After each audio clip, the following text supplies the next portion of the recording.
ரிதி இதோ வருகிறேன் அதோ வருகிறேன் என்ற தேர்தல் தேதி தற்போது வந்தே விட்டது. தேர்தல் தேதி அறிவிக்கப் போகிறார்கள். எனவே இந்த சூழ்நிலையில் விஜய் கட்சிதான் அந்த தேர்தல் தேதிக்கு இணையாக தற்போது பரபரப்பாக பேசுவது. விஜய் கட்சியான தாவேகா தமிழக வெற்றி கழகம் கூட்டணியில் செல்ல போகிறதா அல்லது தனியாக போட்டியிடப் போகிறதா என்றால், கூட்டணிக்கு யார் வேண்டுமானாலும் வரலாம், ஆட்சி அதிகாரத்தில் பங்கு உண்டு என்று விஜய் அறிவித்த பிறகும் ஒரு கட்சி கூட அவரை நோக்கி செல்லவில்லை என்பது நிச்சயமாக அவருக்கு எதிர்பார்ப்பு ஒரு ஏமாற்றம் தான், மிகப்பெரிய ஏமாற்றமாக இருந்தது விஜய் கட்சிக்கு. ஆனால் தற்போது விஜய் கட்சியை தங்களுடைய கூட்டணியில் சேர்ப்பதிலே என்டிஏ, தமிழகத்தில் உள்ள என்டிஏ மிகுந்த ஆர்வம் காட்டி வருவதாக தொடர்ந்து தகவல்கள் வெளிவந்த வண்ணம் இருக்கின்றன. குறிப்பாக இந்த விஜய் கட்சியை அழைத்தது தொடர்பாக தமிழக பாஜக தலைவர்கள், அஇஅதிமுக தலைவர்கள், அதே போன்று விஜய் கட்சியினுடைய முன்னணி நிர்வாகிகள் எல்லாம் மறுத்து வந்தாலும் டெல்லி பாஜக மேலிடம் நேரடியாக விஜயுடன் தொடர்பு கொண்டு பேசி வருவதாகவும், விரைவில் விஜய் அது தொடர்பாக முடிவினை எடுக்கப் போகிறார் என்றும் தொடர்ந்து பேசப்பட்டு என்டிஏவில் இணையப் போகிறார். அவருக்கு 40 சீட்டு ஒதுக்கிவிட்டார்கள், துணை முதலமைச்சர் பதவி உள்ளிட்டவை என்றெல்லாம் பேசப்பட்டு வந்த சூழ்நிலையில் நேற்று தனியார் நிகழ்ச்சி ஒன்றிலே பங்கேற்ற தமிழக என்டிஏவின் தலைமையில் வைக்கக்கூடிய அதிமுகவின் பொதுச் செயலாளர் எடப்பாடி பழனிசாமி, விஜய் குறித்து நீங்கள் தான் இதுவரை நாங்கள் பேசவில்லை, இதுவரை மிக தெளிவாக அவரும் சொல்லியிருக்கிறார், இதுவரை நாங்கள் பேசவில்லை, நீங்கள் தான் பேசிக் கொண்டிருக்கிறீர்கள், நாங்கள் பேசவில்லை என்ற வகையிலே விஜயுடன் கூட்டணியை நாங்கள் இதுவரை அழைக்கவில்லை என மிக தெளிவாக அவர் கூறி விஜய் எல்லாம் கூட்டணி வருவது வாய்ப்பில்லை என்பது போல்தான் பேசியிருந்தார். ஆனால் இன்று காலை கூட விஜயுடன் தனிப்பட்ட முறையில ஒரு பேச்சுவார்த்தை சென்று கொண்டிருக்கிறது. விஜயின் தற்போது சிபிஐ விசாரணைக்காக டெல்லி சென்றிருக்கும் விஜயுடன் மறைமுகமாக பாஜகவின் சில தலைவர்கள், தூதர்கள் மூலமாக பேசிக் கொண்டிருக்கிறார்கள். விரைவில் விஜய் என்டிஏவில் சேருவார் என்ற வகையிலும் அவருக்கு உரிய இடங்கள் கொடுக்கப்படும் என்ற வகையிலும் தொடர்ந்து பேசப்பட்டு வருகிறது. எனவே விஜய் ஆனால் இபிஎஸ்ஐ பொறுத்த மட்டும் விஜய் கட்சிக்குள் வந்தால் நிச்சயமாக அதிக இடங்களை, அதாவது என்டிஏ கூட்டணிக்குள் வந்தால் அவருக்கு அதிக இடங்களை ஒதுக்க முடியாது. அவர் 60 இடங்கள் 40 இடங்கள் எல்லாம் ஒதுக்க முடியாது. தற்போதைய நிலையிலே 25 இடங்களுக்கு மேல் ஒதுக்குவது என்பதே வாய்ப்பே இல்லை என்ற வகையில் இபிஎஸ் தொடர்ந்து பிடிவாதமாக இருக்கிறார்.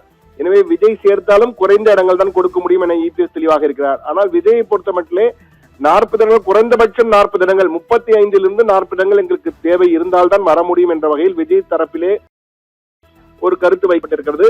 இது தொடர்பாக விஜய் கட்சியிலே பொதுச் செயலாளர் ஆனந்த் தலைமையில் நடைபெற்ற மாவட்ட செயலாளர் கூட்டத்தில் 132 மாவட்டங்களை சேர்ந்தவர்கள் அழைப்பு விடுக்கப்பட்டது. 120 பேர் கலந்து கொண்டார்கள், 120 மாவட்ட செயலாளர் கலந்து கொண்டார்கள். அதில் 90 கிட்டத்தட்ட 90 மாவட்ட செயலாளர்கள் கூட்டணி செல்ல வேண்டும், கூட்டணி சென்றால்தான் பலமான திமுக கூட்டணியை வீழ்த்த முடியும் என்று கருத்து தெரிவித்திருக்கிறார்கள். இந்த கூட்டத்தில் எடுக்கப்பட்ட முடிவுகள் குறித்தும் விஜயிடம் சொல்லப்பட்டிருக்கிறது. எனவே விஜய் தீவிர ஆலோசனை இருக்கிறார். விஜய் தன்னுடைய கொள்கை எதிரி பாஜக, தன்னுடைய அரசியல் எதிரி திமுக என்ற வகையில் தான் களமிறங்கினார், களம் கண்டிருக்கிறார். ஊழல் கட்சி தீய சக்தி திமுக, ஊழல் சக்தி அதிமுக என்ற வகையிலே வெளிப்படையாகவே பரப்புரை செய்து வந்தார். இந்த சூழ்நிலையில் ஊழல் சக்தி என்று பரப்புரை செய்த அதிமுகவுடன் இவர் எப்படி ஒன்று சேருவார், அதிமுக தலைமையிலான என்டிஏ கூட்டணி எப்படி இணைந்து தேர்தல் களத்தை சந்திப்பார் என்பதெல்லாம் மிகப்பெரிய கேள்விக்குறி. ஆனால் அரசியலில் நிரந்தரம் எதுவும் இல்லை. இன்றைய எதிரி நாளைய நண்பன், இன்றைய நண்பன் நாளை எதிரி என்பது கூறுவார்கள். எனவே அந்த வகையில் விஜய் தற்போது ஒரு குழப்பமான சூழ்நிலையிலே என்ன முடிவு எடுக்கப் போகிறார் என்பதுதான் மிக முக்கியமானது. ஆனால் பாஜகவை பொறுத்த மட்டிலே 2 பக்கமும் தன்னுடைய தூதர்கள் மூலமாக டெல்லி மேலிடம், குறிப்பாக அமித்ஷா என்றே பலர் கூறுகிறார்கள், பாஜக வட்டத்தில் விசாரித்த பொழுது விஜய் தரப்பிலும் பேசிக் கொண்டிருக்கிறார், இபிஎஸ் தரப்பிலும் பேசிக் கொண்டிருக்கிறார். இருவரையும் சமாதானம் செய்து சமரசம் செய்து, என்றால் வலுவான கூட்டணியாக இருந்தால்தான் வலுவான எதிர்முறையில் உள்ள எதிர்த்தளத்தில் உள்ள வலுவான கூட்டணியான திமுக கூட்டணியை சமாளிக்க முடியும், எதிர்த்து களமாட முடியும் என்பதால் விஜய் வர வேண்டும் என்பதிலே மிகவும் குறிப்பாக இருக்கிறார் அமித்ஷா என்றும் கூறுகிறார்கள். எனவே இந்த பேச்சுக்கள் தொடர்ந்து நடைபெற்றுக் கொண்டிருக்கின்றன. ஆனால் விஜயை பொறுத்த மட்டிலே தற்போது அவருக்கு கவுண்ட் டவுன் ஸ்டார்ட் என்பார்களே, அந்த கவுண்ட் டவுன் ஸ்டார்ட் ஆகிவிட்டது. என்றால் ஒரு பக்கத்திலே அரசியல் அழுத்தம், இன்னொரு பக்கத்திலே ஜெயநாதன் படம் ரிலீஸ் அழுத்தம், இன்னொரு பக்கத்திலே பல வழக்குகள் பதிவு செய்யப்பட்டிருக்கிறது. குறிப்பாக சிபிஐ விசாரணை ஒரு பக்கம் என பல அழுத்தங்களால் நொறுங்கி போயிருக்கும் விஜய் இப்போது தீர்க்கமான ஒரு முடிவினை எடுத்திருக்கிறாராம். இம்முடிவினை எடுத்துவிட்டார் என்றே அவருக்கு மிகவும் நெருக்கமானவர்கள் கூறுகிறார்கள். தன்னுடைய கட்சி நிர்வாகிகள் கூட இது பகிர்ந்து கொள்ளவில்லை.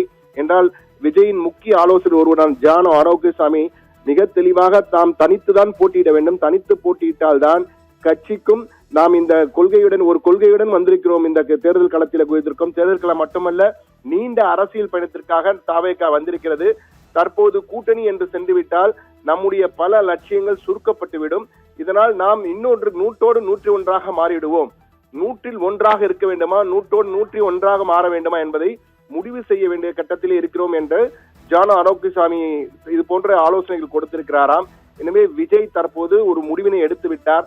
அந்த முடிவினை விரைவில் ஓரிரு நாளில் அறிவிக்கப் போகிறார். தேர்தல் தேதி வந்தவுடன் விஜயிடமிருந்து தீர்க்கமான ஒரு அறிவிப்பு, திட்டவட்ட உறுதியான அறிவிப்பு வர இருக்கிறது. எனவேதான் தற்போதே கவுண்ட் டவுன் ஸ்டார்ட் ஆகிவிட்டது. விஜய் டெல்லியிலிருந்து திரும்பியவுடன் கூட்டணியா அல்லது தனித்து போட்டியா, தனித்து களம் காண்கிறதா தாவேகா அல்லது கூட்டணியில் தாவேகா களம் காண்கிறதா, கூட்டணி என்றால் யாருடன் கூட்டணி, என்டிஏவுடன் கூட்டணியா, என்டிஏவுடன் கூட்டணி என்றால் அதிமுக இவர்கள் கேட்ட இடங்களை கொடுப்பார்களா போன்ற பல கேள்விகள் அடுத்தடுத்து வருகின்றன.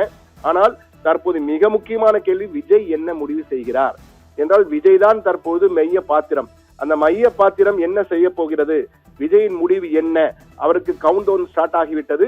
ஓரிரு நாளில் அந்த தீர்க்கமான உறுதியான திட்டவட்ட முடிவை, தாவேகாவின் திட்டவட்ட முடிவை விஜய் அறிவிக்க இருக்கிறார். எனவே அவருக்கான கவுண்ட் டவுன் ஸ்டார்ட் ஆகிவிட்டது.